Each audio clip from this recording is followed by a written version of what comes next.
Fala galera, beleza? Sou Pedro Saraiva, aluno de Engenharia Mecatrônica do IFSC Campus Florianópolis e bolsista do PET Mecatrônica. Nessa série de vídeos, a gente vai ver os fundamentos e como começar a programar em C++. Não vai ter nenhum pré-requisito, além de você já ter tido contato com pelo menos lógica da programação. Ou seja, se você tem dificuldades ou está começando agora, mas quer fazer um projeto bem da hora, está no lugar certo. A gente vai começar do zero, e eu vou explicar passo a passo cada parte do processo. Então, antes da gente começar a programar e já sair digitando códigos, eu vou apresentar para vocês alguns termos que é bom saber durante essa série de vídeos. Começando pelo compilador. O compilador, ele é como se fosse um tradutor. Ele transforma o código que a gente escreve em uma linguagem de baixo nível para o computador entender e conseguir executar. É uma ferramenta que faz isso, e existem alguns programas compiladores que utilizam delas, tais como o CodeBlocks, o Visual Studio e o DevC++. Eu vou utilizar o Visual Studio, porque tem uma interface bem convidativa e intuitiva. Mas sintam-se livres para escolher o que vocês mais se sentirem confortáveis com. Ou seja, para a gente fazer o programa rodar no nosso computador, a gente precisa de um compilador, que está disponível para baixar na internet. Na descrição do vídeo, eu vou deixar um link de um vídeo tutorial de como baixar e instalar o Visual Studio. Agora com o compilador, podemos continuar com elementos do código. Continuando com as variáveis, uma variável é uma alocação de memória. É um espaço da memória em que definimos um valor de algum tipo. Por exemplo, em C++ podemos definir variáveis do tipo int, double, float, char, boolean e mais algumas outras. Ao longo do processo de programação veremos mais sobre os tipos de variáveis e nos familiarizaremos mais com isso. Por enquanto, só temos que entender como definir e como essa definição funciona. Com exemplos, é melhor de se entender. Para definirmos uma variável, temos a seguinte estrutura. Temos o tipo da variável, o nome dela, e podemos ou não atribuir um valor para ela. Se não atribuirmos um valor, ela vai receber um valor que é chamado de valor lixo, que é um valor que já estava lá naquele espaço de memória quando ela foi alocada. Uma variável do tipo int, que é do tipo inteiro, ela aloca um espaço em memória igual a 4 bytes. Aqui nesse caso então, temos uma variável chamada a, do tipo inteiro, que recebe o número 1. Variáveis do tipo inteiro são aquelas que podem receber números positivos ou negativos, mas não podem receber números decimais. As que recebem números decimais são a double ou a float. Elas são praticamente a mesma, a diferença é a precisão. Enquanto o float ele aloca um espaço de memória igual a 4 bytes, o double aloca um espaço de memória igual a 8 bytes. O float armazena números com até 6 casas decimais, enquanto o double armazena números com até 15 casas decimais. Além dessas variáveis de tipo numérico, temos a variável do tipo char, que ela aloca espaço para uma variável de um caractere. O espaço de memória alocado é igual a 1 byte. Vale citar que quando vamos dar um valor a ela, colocamos o caractere entre aspas simples. Também temos a variável booleana. Essa variável também aloca espaço de memória igual a 1 byte. Uma variável booleana é uma variável binária, ou seja, ela pode receber dois valores, 1 ou 0, true ou false. Mais pra frente vamos ver melhores aplicações para essas variáveis. Vale citar que sempre que possível, ao declarar uma variável, é sempre bom definir um valor a ela, mesmo que seja um valor neutro, por exemplo. Isso se dá ao fato de que quando não inicializamos uma variável, ou seja, quando não definimos um valor a ela, ela vai receber o valor lixo, igual eu falei anteriormente. Isso pode gerar alguns probleminhas no código futuramente, mas nada demais, só é um bom hábito. Beleza, agora que já sabemos o que são variáveis também, vamos falar sobre as funções.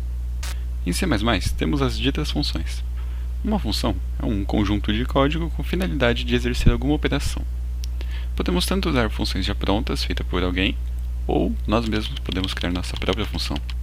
Para ambos os casos, precisamos conhecer a estrutura de uma. Eu vou dar dois exemplos e a gente vai destrinchar eles. Primeiramente, a gente vê que em ambos os casos temos bastante coisa em comum. A primeira parte, assim como na definição de variáveis, temos o tipo da função. Isso indicará se a função vai nos retornar algo, algum resultado, ou vai ser só uma função para realizar uma ação. No caso do void, é só uma função que vai realizar uma ação. Já no caso da função int, ela tem que retornar um valor inteiro no final. Então, depois de definido o tipo da função, a gente coloca o nome dela. Depois do nome, entre parênteses, colocamos os parâmetros da função. Se não tiver parâmetros, se os parênteses estiverem vazios, é porque ela não precisa disso para funcionar. Já vou explicar o que são parâmetros. Enfim, depois disso, temos as famosas chaves. Elas são simplesmente para indicar de onde até onde a função vai. Entre elas está o nosso código que vai fazer toda a mágica acontecer. Então nessa primeira função temos uma função do tipo void, do tipo vazio, que não retorna nenhum valor, que ela faz alguma coisa interessante. É uma função que realiza alguma ação. Essa segunda função ela é uma função do tipo inteiro, ou seja, ela nos retorna um valor inteiro. Então, quando nós chamamos essa função dentro do nosso código, nós estamos, na verdade, chamando esse valor que ela retorna. Mas não vamos nos preocupar muito com isso agora, que a gente só está vendo a estrutura no momento. E como eu disse antes, temos os parâmetros, que eles são variáveis que trabalham como argumento para a nossa função. Por exemplo, imagine que eu queira criar um programa para cálculos básicos entre dois números, como soma, subtração, multiplicação e divisão. Aí no meu código eu criei uma função para somar os números. Ficará mais ou menos assim. Ou seja, temos uma função int soma, logo ela vai retornar um valor do tipo inteiro no final. E ela tem como parâmetros dois valores inteiros, P1 e P2, parâmetro 1 e parâmetro 2. E com isso, quando chamarmos essa função na principal, precisaremos colocar dois valores nos parênteses para serem copiados para os parâmetros 1 e 2. E assim, com esses valores, fazemos as operações e retornamos o resultado que nos será útil. Galera, eu vou adicionar um parênteses aqui, que na hora que eu estava gravando o vídeo eu esqueci de falar uma coisa muito importante, que é sobre como o compilador ele vai lidar com as funções e como que ele vai lidar com o código em geral, que é uma coisa importante para saber, ainda mais nessa parte de funções.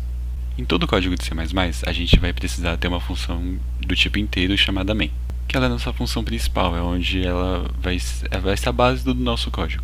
E sempre que finalizamos ela, é importante retornar o número zero. Isso mais pra frente eu vou falar no vídeo. Mas enfim, voltando a falar do compilador. O compilador dele lida de maneira linear com o nosso código. Mas antes de lidar de maneira linear, ele vai sempre começar pela função main.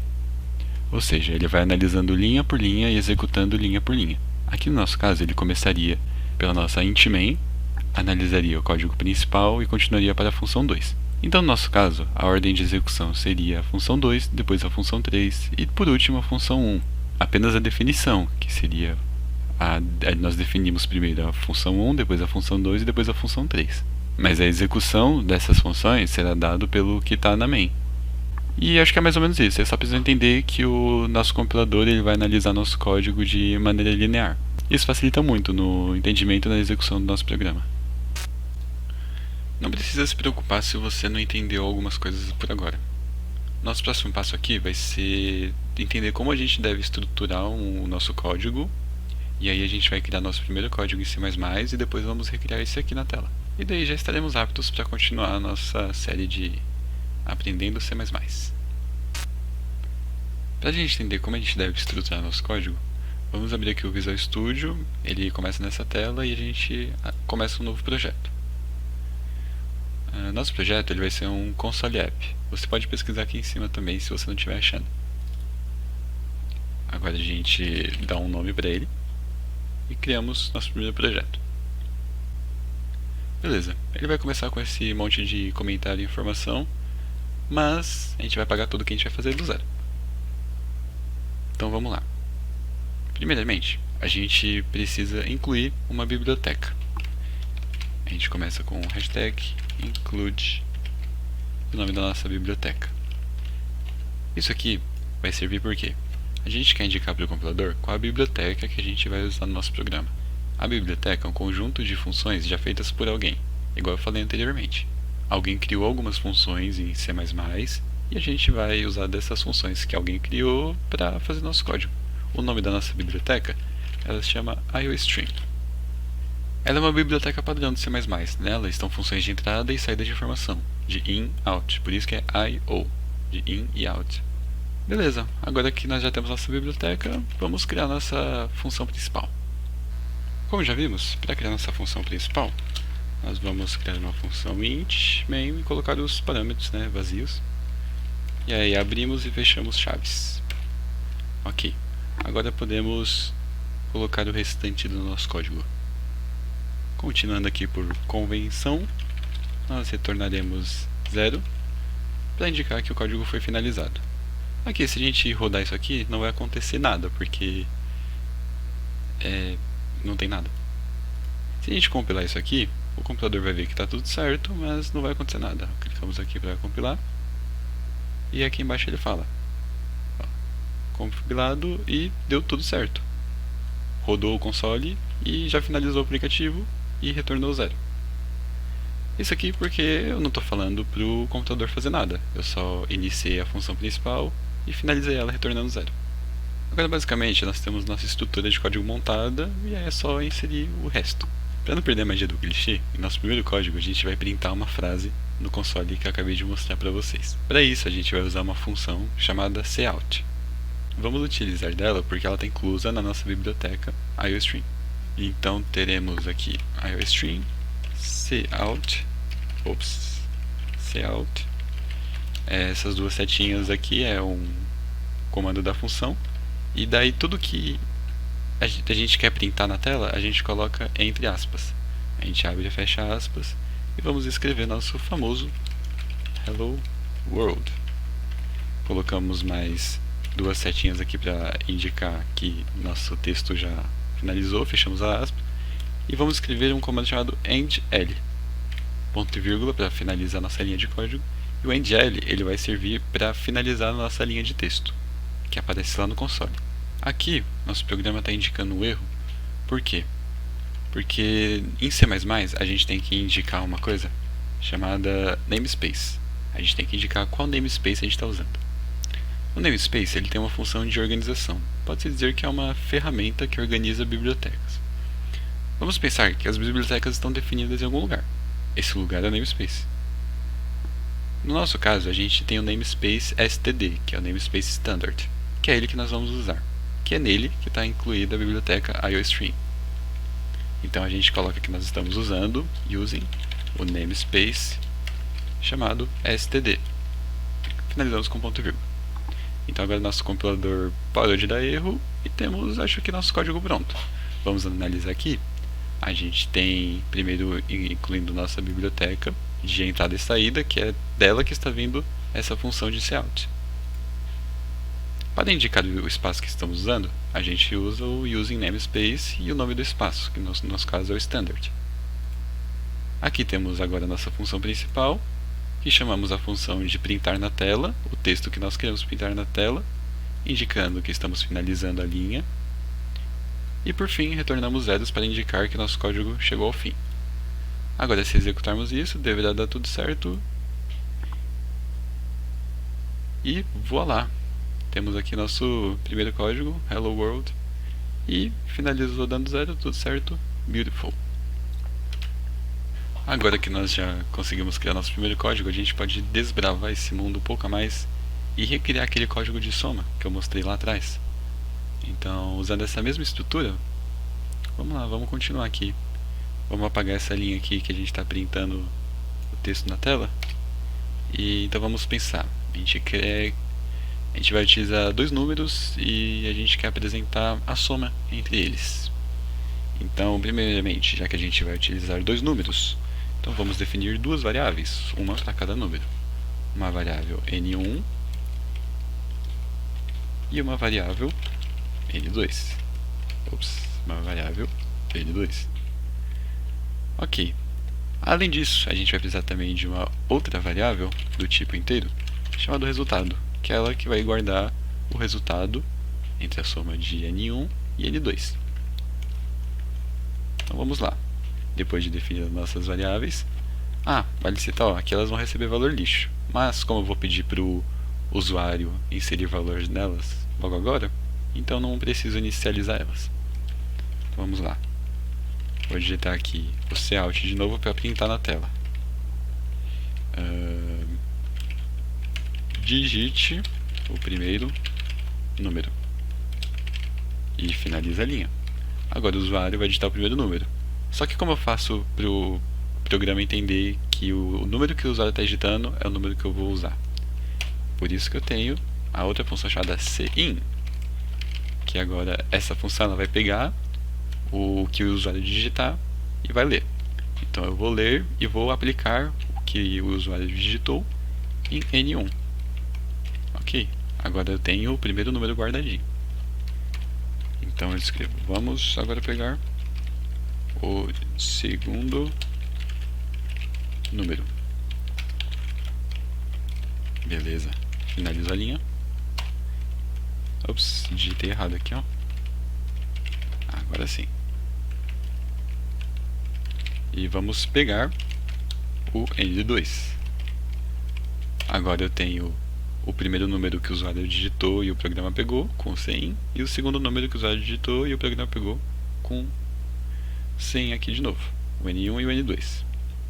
Beleza, agora já que nós temos nossos dois valores, nós podemos dar a nossa variável que se chama resultado, a soma desses dois valores. Só que seria muito fácil a gente digitar simplesmente N1 mais N2. Vamos fazer isso de uma maneira mais elaborada para usar nossos conhecimentos. Então a gente vai fazer que o resultado ele é igual a soma. Beleza? Só que a gente não tem uma função soma. Então a gente vem aqui e nós vamos criar uma função do tipo inteiro soma. Essa função ela vai precisar de dois parâmetros, porque ela vai precisar usar do N1 e do N2 que o usuário digitou aqui. Só que como a gente manda esse N1 e N2 para lá? Com os parâmetros, que é o parâmetro tipo inteiro P1 e o segundo parâmetro do tipo inteiro P2.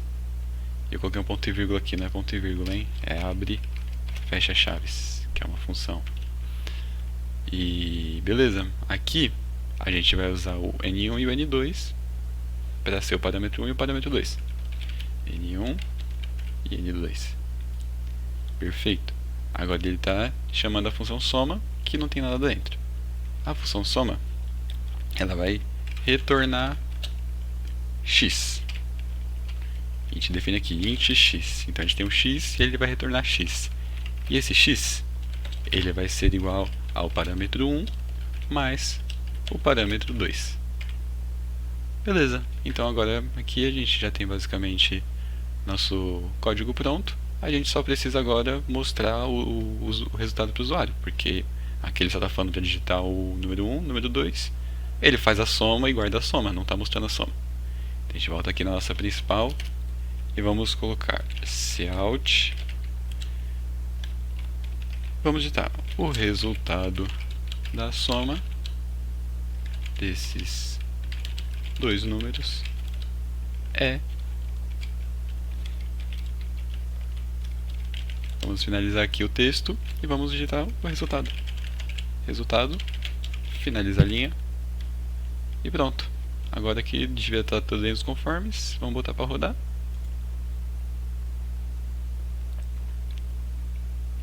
E vamos começar. Digite o primeiro número 5. Enter. Digite o segundo número 4. A soma deve dar 9. E o resultado da soma desses dois números é 9. Perfeito. Agora temos aqui nosso código e deixar essa aula por isso. Valeu, galera. Muito obrigado. Deixa seu like, se inscreve no canal, deixa nos comentários se tiver alguma dúvida. E continue acompanhando essa série de vídeos, que o resultado vai ser bem legal. Temos vários outros vídeos sobre mecatrônica aqui no canal, se quiserem também. Nossas redes sociais vão estar na descrição. E é isso. Até o próximo vídeo.